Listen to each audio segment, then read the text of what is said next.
Selamat datang menyaksikan Motogp Qatar 2022. Hello and a very warm welcome then to the Lusail International Circuit in Qatar. The sun is setting, the grandstands are filling, the tension's building, the atmosphere's building, the hype has been building right. We go 21 races around the world, culminating in the season finale. Back in team management, can he make it or can he add to his three apart from the bike that Marc Marquez and Paul Espargaro rode for the bulk of? Alberto Pucci is with Simon. Yeah, standing right next to Marc's machine. Yeah, well, pre-season he was many people's pick for the championship. Some people where they are on the grid, but you must have still really high hopes for his FP12 was very good yesterday. He was, wasn't he, Johan Zarco? And again, a little bit like an air Bastian. I want to know your thoughts coming into this race. Crucial, the beginning of the race, he has to push hard and nothing else. Then we are in this feeling, this sense that Marc Marquez is back to his best. Well, but Johan Zarco back in the teens looking amazing. But Jack Pecco and Johan, I think they can do very good. A good show for the spectators, maybe a little bit. Championship, Brad Binder. Oh, he looks like he's got a bit of a dry mouth there, doesn't he? Take some flu. Africa to witness this special moment. And keep an eye on this man, Motogp Qatar. On race journey to crown our 2022 Moto for the first time in 8 years. And can he return to the top of the MotoGP world? Jack Miller going from the head of that second row in fourth place. He looks pretty cool and relaxed. But our first pole position in 2022 went to the Martinator. In history, Jorge Martin starts from pole position.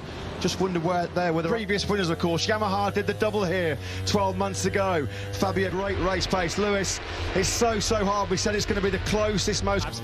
Are going to be absolutely crucial. It is very difficult to look past Marc Marquez.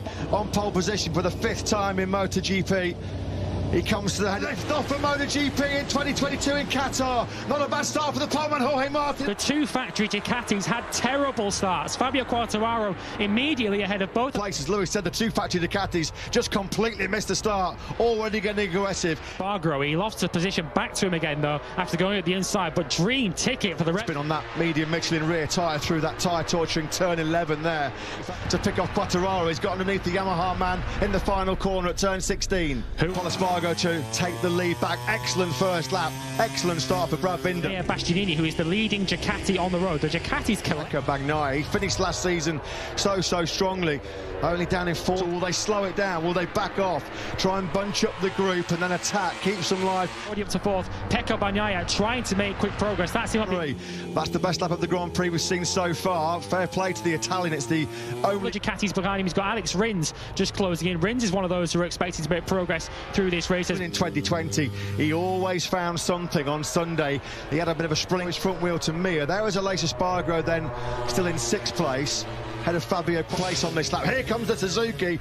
We would not have seen this in the recent years. Will be a Suzuki night device. That Suzuki, without any question, is back as a championship contender this year. Wide open, but so far he's holding firm in 3rd place. So far, so good for Suzuki. Then they've got that metal throttle connection. They've got more mechanical and electric. Marc Marquez did show a wheel, of course, early on in the race. He did go past at the start of the 2nd lap, ran a little bit wide. He's everybody behind Paul Espargaro. They don't need to do anything. They know Paul Espargaro's not getting it. Still there in 3rd place. Mir 4th. There's not been too much overtaking in this lead group. Pushing the front into turn 9 there as he looks to get on terms with the 2020. Down to 14th. In fact, he's just been passed by both Miguel Oliveira, like Martin and Bastianini, already making public declarations. We want Miller's ride. You would not have seen that over the last few years. At Ducati not able to outdrag a Suzuki like he has. Yeah, gone in way too hot. He was never going to stop that, thankfully. A little bit earlier this evening. Touching on the rookies, we mentioned Motogp Qatar, who's ahead of Jack. Of the inside line, and he eases by Marc Marquez on the brakes into the 1st corner. So at the 1st corner in the Grand Prix of Qatar last year, so it's an easy mistake to make. Simon, down deep. Don't work and they can't stop. Yeah, all that dirty air around the wings. Yeah, good point, Simon.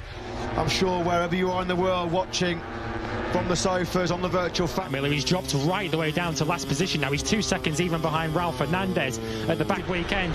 Bezzecchi has dropped off the tower on the left-hand side of the screen, so we think something may have gone wrong. Problem on the right-hand side of his tyre. It was almost launching him to find out exactly what happened to Jack Miller. bad start to the year for... Absolutely, well, he's leaving himself a little bit of work to do at the moment. He's only a second off the lead at the moment, although that top... Well, in the early stage of this Qatar Grand Prix, I don't think anybody would have thought pre-season...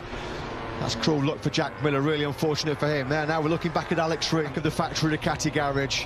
Clearly there's been a problem that's not of his doing. His teammate Marc Marquez, will that still give up good grip at the end of the race? Brad Binder perhaps more pace. The likes of Zarco and Morbidelli further back are in the 54s, but they're way out of contention at the moment. Yeah, I suppose the big in turn then's got about 4 tenths back to Martin. So that's sector 1. So who have we lost in the first sector, or somebody just run wide going into that third?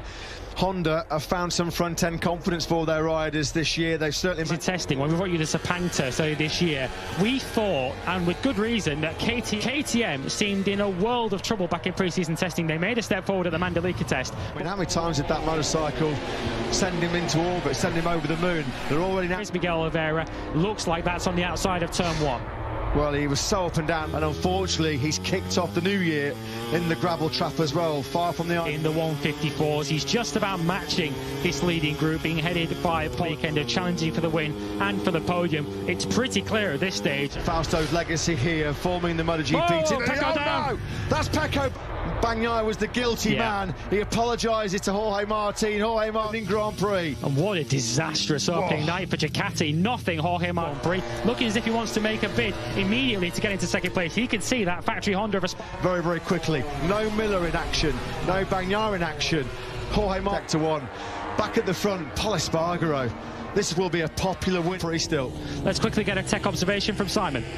Yes, guys, you know they use, and the tank size, they can't get the whole way on full power and fight at the end. Yeah, thanks for that, Simon. You just wonder now, nothing wrong with the top speed of the KTM. We know that. We saw it in Mugello last year, but Bastianini swing on their 2021 bike with the Grassini team, who of course have gone fully independent. Moment there on the front end for Enea Bastianini going into turn 6. He ran it a little bit wide as well, so Enea Bastianini is still, of course, doing an amazing job. Absolutely awesome job. Can he find a way to get back on par with Pol Espargaro, though? In the side, that really hurts, enough to put you out for a few races. Yeah, it's off the lead and simply unable to match the pace of these guys at the front. But those two, of course, had a historic, memorable French 1-2 in the Grand Prix of the class. He came to this team to do this. He said last year it was a dream of the season. Yeah, he's just holding that gap at the moment on this lap. It started the lap at 0.9. Side is he? No, not quite, of Marc Marquez. But that Aprilia that impressed us through pre-season testing side of the track to hold off Aleix Espargaro. But we are potentially looking to bit early. GP since Nobuatsu and Takuma Ryoki at Imola back in 1996. 6 laps to go, 5.5 to go. Binder at the moment looks... Aleix Espargaro up the inside and he leaves an elbow on Marc Marquez. He was the master of tyre preservation. How many times did he come from so far back? He's just to cling on here to what will be a famous victory. On course though for an emotional win will be a... Now he's going to try and use a bit of Ducati power, or will he try and attack before turn 16 and then they come through the fast right-handers. Pol Espargaro still standing firm. A bit of a twitch there on the front. Get back past. Does he have any grip on the brakes to get past? No. Bastianini gets his stop to Pol Espargaro. Brad Binder's in second. Pol Espargaro's got back on in third. He's just managed... corner. Pol Espargaro was desperately trying to resist. He just got a bit of slipstream. Was set up by Fausto Grassini before he tragically lost his life. Has just kept himself in the fight. He's not faded like we thought he might with those the podium in this season opener. I'll be gobsmacked if there's any fingernails left in that. Enea Bastianini can hang on. He looks so good. He looks so comfortable. Let's go with Dotti. Absolutely. This was a circuit that it's a circuit that historically... It's really good. Bastianini 1.2 seconds clear. The race-winning challenge, the podium. One of the battles that I think we will be seeing on this final lap is between the two Espargaro brothers. Here the tears are already flowing. We can't underestimate World Championship racing by Fausto Grassini, a man who he had faith in, a man... Grand Prix of the season for the factory KTM team. What a start for Francesco Guidotti and that new... Downside of your picture. Enea Bastianini now coming through this second.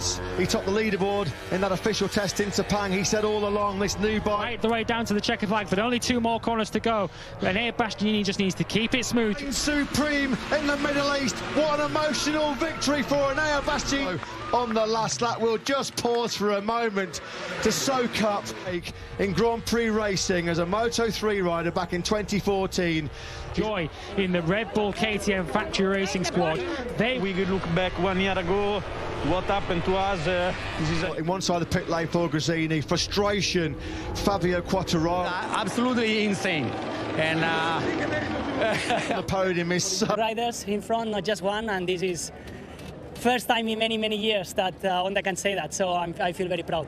The way things went, and yeah, for future, I'm definitely looking forward to hopefully a few more podiums. Tom, I want to say one thanks to everybody for this.